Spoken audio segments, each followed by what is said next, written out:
We first move to the last contributor, Max Spielmann. He's a professor, member of Hyperwerk, Institute for Postindustrial Design in Basel.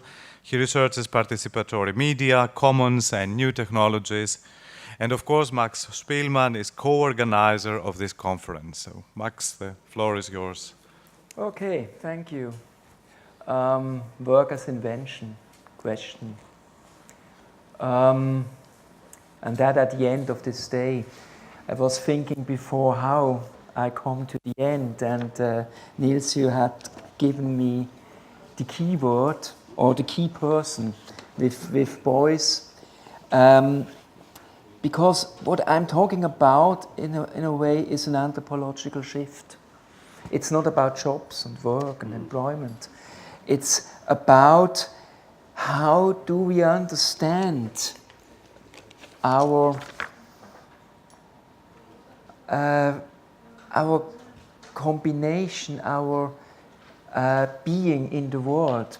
And we went through centuries of separation. We have separated things, disciplines, places, segregation in cities. Here is work, places for work, here is places for living, here is places for cinema or whatsoever. And what I'm talking about, work as invention, is thinking on this, an end of separation, in a way. And what I will tell now is partly quite boring, because nothing is special, but when it comes together, I hope you will see why it's special in the combination. Now I start. Work as invention, by this title, why not invention of work or future of work? As you know, this morning I've already introduced the circle of words which innovates social changes, and these changes innovate new understanding of work. The change of work is cause and consequence of work itself. Our traditional industrial understanding of work is wage work, having a job, being employed.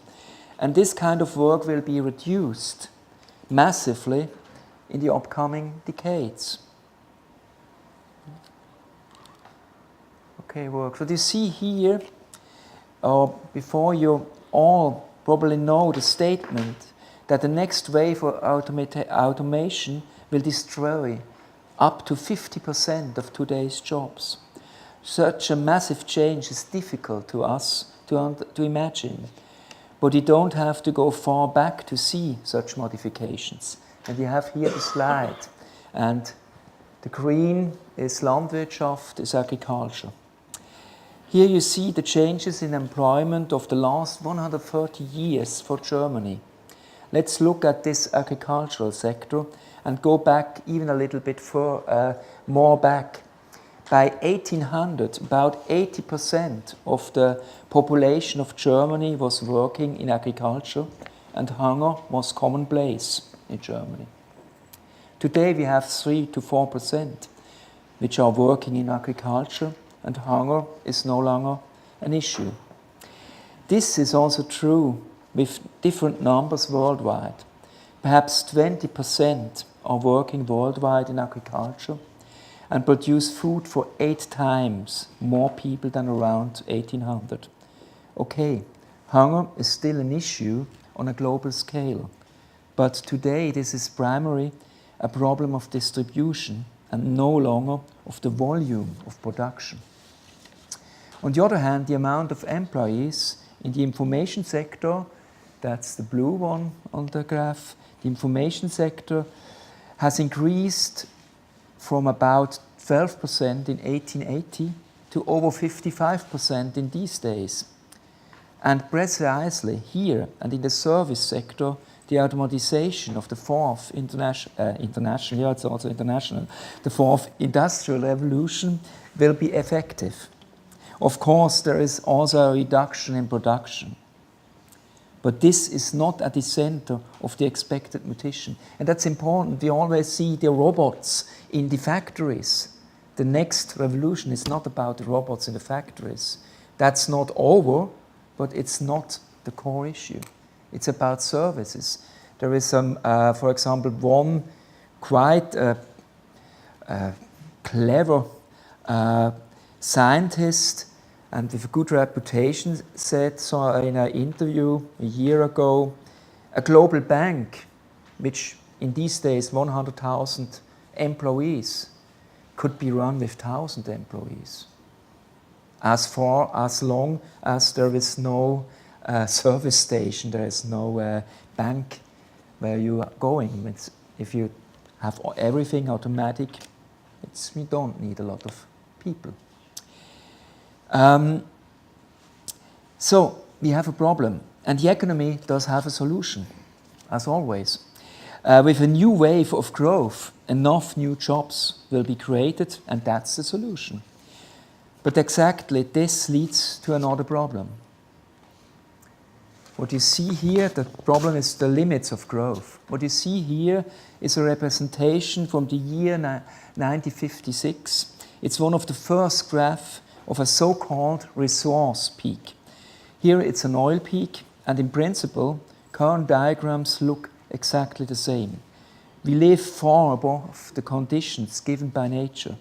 Switzerland now uses slightly more than 3 Earths. That is 2 Earths more than we should use for sustainability. In Greece, this ecological footprint came down since the economic crisis to about 2 Earths. That means we also here still 1 Earth above what we are allowed to, if we look for long term. An end of growth, and for industrialized countries, a massive post-growth will sooner rather than later become a necessity for survival. Our only choice is, can we change this by design or only by disaster? Now, of course, we are addressing this post-growth with the fear of a reduction of our own individual prosperity. A massive reduction in our consumer behavior only makes consumption happy. 3. Prosperity without growth. To the all clear, with a fair distribution of wealth, and that's a huge problem, I know, these fears are actually not valid. Here is a statistic by Tim Jackson, the author of Prosperity Without Growth. It shows the relation between having a happy life, that's the epsilon, and the gross domestic product, the GDP per capita, that's the X. And we recognize something which is almost, and that's really surprising, identical in similar statistics on life expectancy or educational level or child mortality. Down to 1/5 of the GDP per capita of the richest countries, happiness or life expectancy, etc., remains roughly the same. Such statistics, of course, give a lot of reason for discussion and questioning. But I'm only concerned about size orders here. And there a clear statement is possible. The relationship between prosperity and income is not linear at all. Or, in other words, there is a good possibility of prosperity without growth. We have to reduce production and consumption, and that leads to less wage work, wage labor. 4th, what is work at all? As mentioned in the beginning, we do need another understanding of work. What kinds of work exist besides of wage work? What we see here is a graph of the time usage in minutes per day for German women and men in the year 2002. On the left, women, on the right, men. We have it in German, but you may get an impression of the differences. We see different types of work, like educational work, household work, cooking and cleaning, or voluntary work, and we see the massive difference between the genders. Unfortunately, a not surprising result. What I want to show is quite simple. Job work is only a part of what we are working every day. However, our self-understanding is usually defined by wage work. And for many, having no job means really having nothing to work. Only too often, unemployment is followed by depression and lethargy. Why? Of course, unemployment is sooner than later linked to personal economic problems. And this is a huge problem, for sure. Nevertheless, I do have another aspect in mind. With or without a job, there are enough problems out there in the social world which demand for active people. Why means no job, automatically no work.